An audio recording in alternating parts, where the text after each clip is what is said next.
ejercicio y los demás, pues lo checamos el viernes.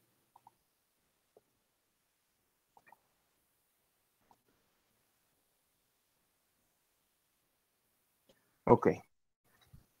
El siguiente diagrama que vamos a ver es el diagrama de secuencia.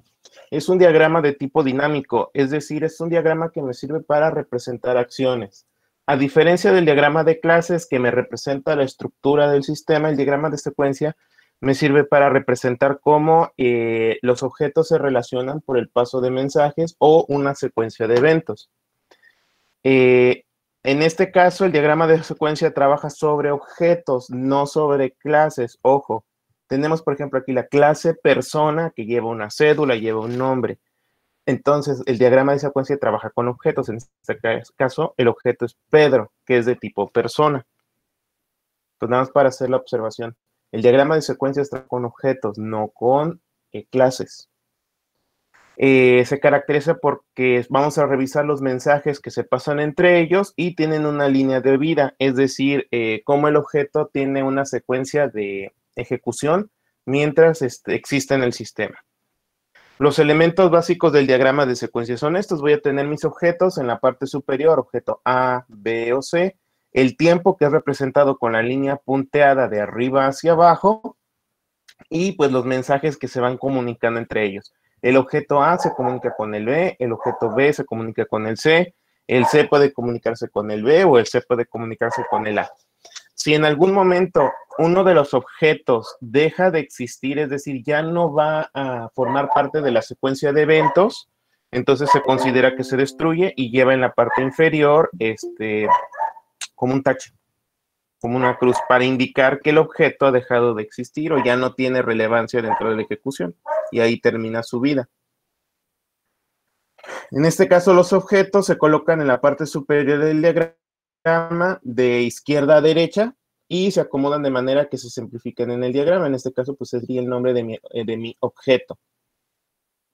Si yo estoy generando objetos de diferentes clases, entonces tengo que utilizar los dos puntos para indicar la clase de donde provienen. Vamos a tener los mensajes, que son la forma como la secuencia de eventos se va dando, pero con la comunicación entre mis objetos. Y hay veces que vamos a tener que un objeto se comunica hacia sí mismo. En ese caso se le llama recursividad. Cuando un objeto, en lugar de comunicarse con otro, se comunica consigo mismo. Es válido hacerlo. Vamos a tener diferentes tipos de mensajes. Vamos a tener mensajes simples, que solamente es la transferencia de datos o acciones de un objeto a otro. Vamos a tener mensajes síncronos, que es decir, que el objeto espera la respuesta antes de continuar con alguna de las acciones, por ejemplo, una validación. Es decir, por ejemplo, si yo estoy haciendo un login y ya puse mi usuario y mi contraseña, estoy esperando yo como usuario que me responda que son correctos para poder avanzar al menú principal. Por eso es síncrono. Un mensaje asíncrono es lo contrario, que en este caso la acción se va a ir dando de manera secuencial, pero no se espera respuesta. Es decir, ocurre una acción, ocurre otra, ocurre otra, ocurre otra. Los diagramas de secuencia sirven para representar esa secuencia de pasos dentro de la acción. La línea de tiempo o línea de vida representa una línea vertical y estas expresan el tiempo de vida del objeto. El rectángulo vertical que se puede apreciar es una barra de activación o una función, es decir, la manera como van a interactuar. Este rectángulo puede hacerse más grande o más pequeño dependiendo de cuántos mensajes está recibiendo. Ojo, estos pueden ser chiquitos, pueden ser grandes, no importa el tamaño, pero todos los objetos cuando se comunican entre sí tienen que hacerlo a través de la barra de activación. La barra de activación no es una parte del objeto, no es un atributo, no es nada más para indicar en qué momento está recibiendo la acción o está recibiendo el mensaje. Nada más como comentario. Vamos a tener una secuencia de tiempo. El tiempo se inicia en la parte superior, es decir, mi diagrama de secuencia se interpreta de arriba hacia abajo, que es la secuencia de pasos. Un mensaje que está más cerca de la parte superior ocurrirá antes de uno que está en la parte inferior. Entonces, si yo necesito leer el diagrama, siempre lo tengo que leer de arriba hacia abajo y de izquierda a derecha. De izquierda a derecha porque es el orden en el que los objetos empiezan a comunicarse, y de arriba hacia abajo porque es la forma en cómo se comunican a través del tiempo. Por eso el diagrama de secuencia tiene dos dimensiones, la horizontal y la dimensión vertical. Entonces, es un diagrama que me ayuda a representar correctamente una secuencia de pasos lógicos.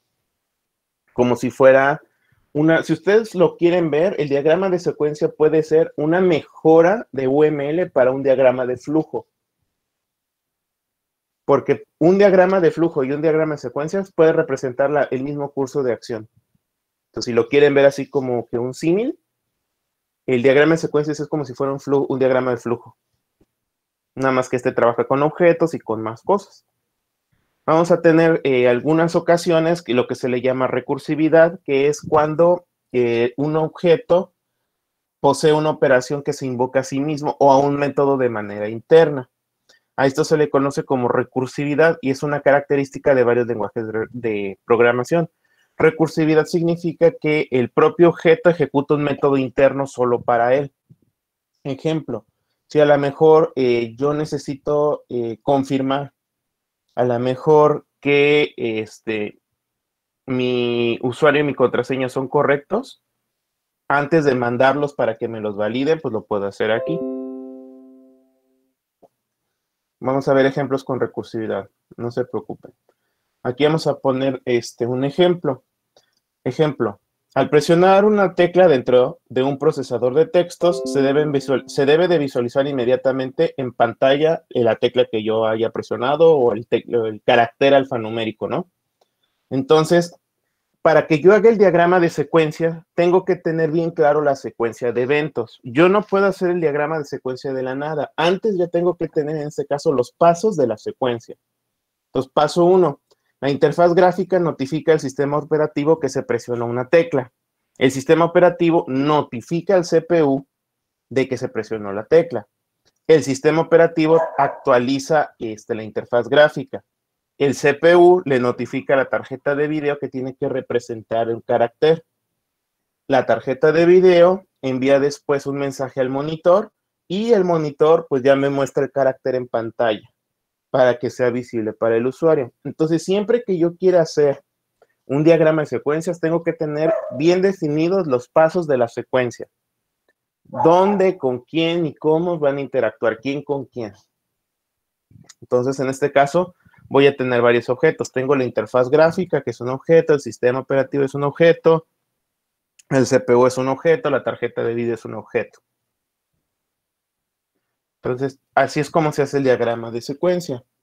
En este caso, yo tendría, por ejemplo, el actor presiona una tecla, que sería la interfaz gráfica. Le manda un mensaje al sistema operativo para indicarle que se presionó una tecla. El sistema operativo a su vez manda dos mensajes, uno para la interfaz para indicarle que ya recibió la orden de la tecla y una notificación al CPU de que se ha presionado una tecla. El CPU a su vez se comunica con la tarjeta de video para indicarle que la tecla fue presionada y al monitor, donde el monitor ya le va a mostrar al usuario la tecla que presionó y le da otra alimentación a la interfaz gráfica para mostrarle aquí está la tecla que presionaste. Este es un diagrama básico que son mensajes asíncronos. Normalmente cuando se trabaja con mensajes asíncronos no llevan la descripción del mensaje. Normalmente sí lo lleva. Entonces vamos a ver un ejemplo donde sí lo lleva. ¿A qué me refiero con la descripción del mensaje? Normalmente cuando yo hago una comunicación entre dos objetos, estos tienen que comunicarse de alguna forma, se le tienen que decir qué está haciendo, notificar, avisar, o sea, lleva un verbo para indicar qué acción hace un objeto en relación a otra, notificar, avisar, desarrollar, crear, entregar, pedir. Entonces, en este caso, los diagramas de secuencia me ayudan a entender cómo se desarrollan los eventos dentro de mi programa y para saber qué pasos tengo que hacer para backend. Muchas veces estos diagramas de secuencia me ayudan mucho en el backend porque me explican qué pasos tiene que seguir el programa para llegar a un objetivo. Si mi objetivo es que el usuario pueda, por medio de su usuario y contraseña, loguearse a mi aplicación, ok, muéstrame la secuencia de pasos. ¿Qué tiene que hacer el usuario? Pone su usuario, pone su contraseña, las manda al sistema, el sistema la revisa, la base a la base de datos checa que sean correctos, le responde a la base de datos. Es decir, en este caso, todos esos pasos me van a decir toda la secuencia de pasos que voy a tener para una función o para un método. Para eso sirve el diagrama de secuencia. Ejemplo 2, por ejemplo, en el siguiente ejemplo se muestra la secuencia del pedido en un restaurante. Aquí tengo varios objetos, tengo 4 objetos. Tengo a Pedro, que es un cliente, a Roberto, que es un mesero, a Jaime, que es un cocinero, y a Fernanda, que es una cajera. Entonces, en este caso, Pedro, que es un cliente, pide comida a quién, al mesero. El mesero toma la orden y le pide la comida o le pasa el pedido o la orden del cliente al cocinero para que la prepare. Entonces, mientras esto ocurre, el mesero puede dedicarse a hacer otras cosas. En este caso, por ejemplo, que en este caso Roberto, pues le sirva vino al cliente mientras se prepara la comida. Aquí podría tener, por ejemplo, una recursividad en la cual el cocinero a sí mismo, o sea, aquí me faltó ponerlo, pero puede invocarse a sí mismo, que sería preparar comida o cocinar. Una vez que ya ha terminado de cocinar, si vamos yendo de arriba hacia abajo, le entrega el pedido preparado al mesero. El mesero sirve la comida al cliente y el cliente después se comunica con la cajera para pagar la comida. Si ustedes se fijan, Pedro en este caso deja de existir, es decir, este objeto ya no va a realizar o ya no puede realizar más acciones dentro del diagrama, por eso lleva un tacho. Los otros pueden ser que sí puedan todavía interactuar, por ejemplo, que más abajo la cajera le pida al mesero pues toda su lista de pedidos. ¿Para qué? Para hacer un corte de caja. El cocinero puede hacer alguna acción con el mesero, es decir, pero Pedro en este caso ya no va a participar del diagrama, simplemente ha concluido su participación.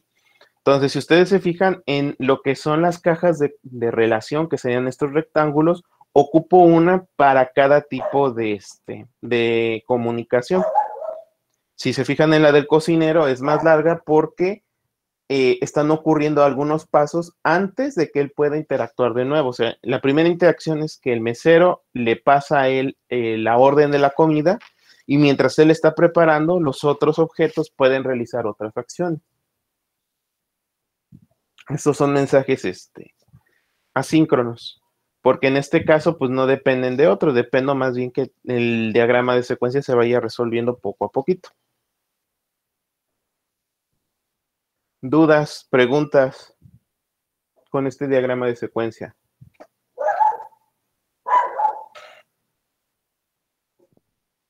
Yo tenía, pero la duda del primero, el primer ejemplo que puso. De este. Ajá. Sí, en la parte del sistema operativo, o sea, regresaba lo que es la interfaz gráfica, ¿no? Sí, porque es el paso 3. El sistema operativo actualiza la guía. Aquí está. Ok, muchas gracias. Aquí lo único que me faltó ponerle pues son los verbos, pero sigue toda la secuencia de pasos. O sea, uno, el GUI notifica el sistema operativo.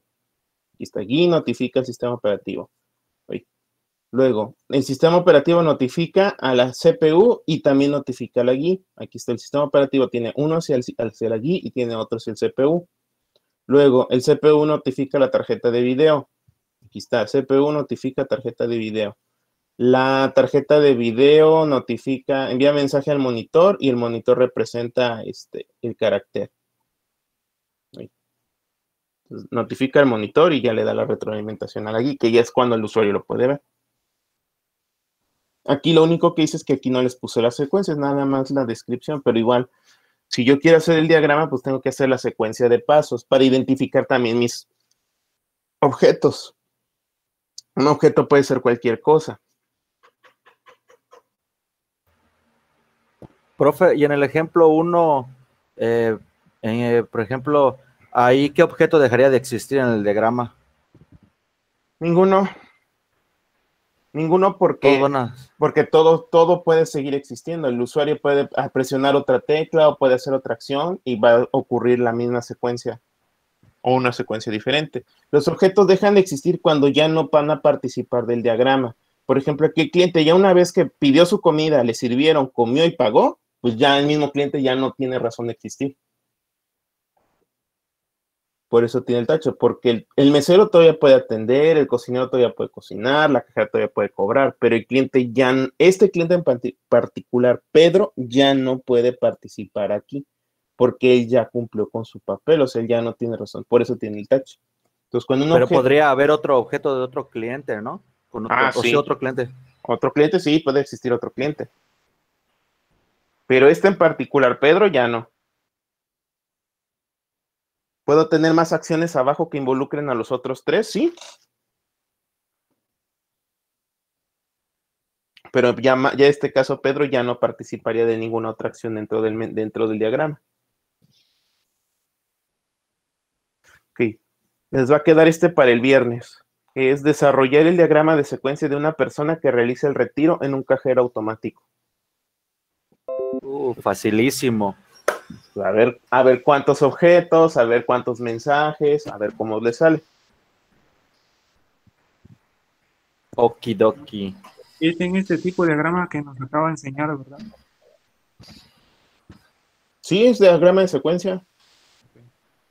Lo primero que tienen que hacer, saquen su secuencia saquen su secuencia de pasos.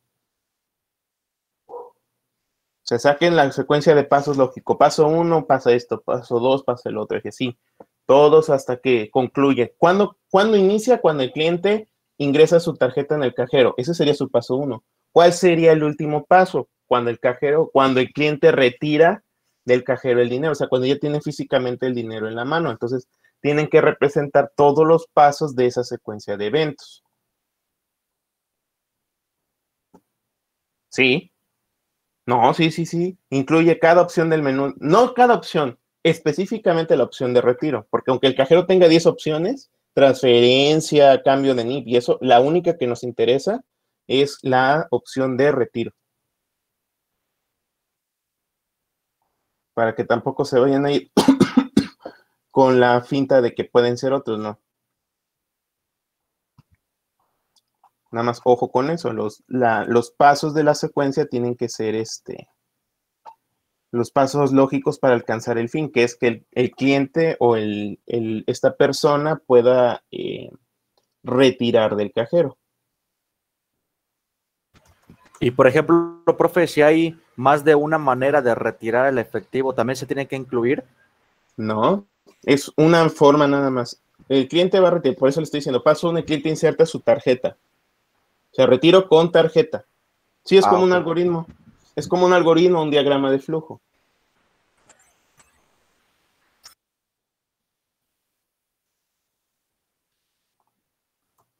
Ok, pues ya no tengo que retirar porque me están esperando. Sí, profe, muchas gracias. Yo paso lista. Nos vemos entonces. Nos vemos el viernes. Gracias, profe. Hasta luego, profe. Hasta luego.